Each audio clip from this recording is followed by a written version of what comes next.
وعن أبي العباس سهل بن سعد الساعدي رضي الله عنه أن رسول الله صلى الله عليه وسلم قال يوم خيبر: لأعطين الراية غدا رجلا يفتح الله على يديه يحب الله ورسوله ويحبه الله ورسوله.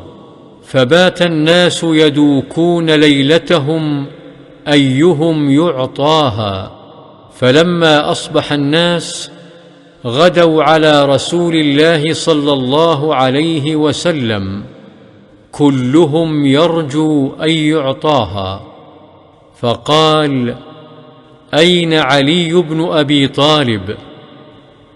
فقيل: يا رسول الله، هو يشتكي عينيه. قال: فأرسلوا إليه. فأتي به، فبصق رسول الله صلى الله عليه وسلم في عينيه ودعا له فبرأ حتى كأن لم يكن به وجع، فأعطاه الراية. فقال علي رضي الله عنه: يا رسول الله، أقاتلهم حتى يكونوا مثلنا؟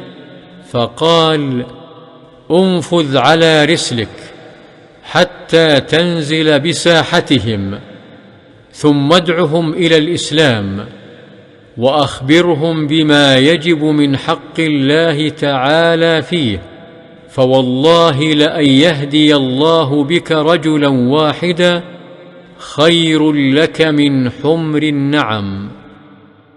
متفق عليه.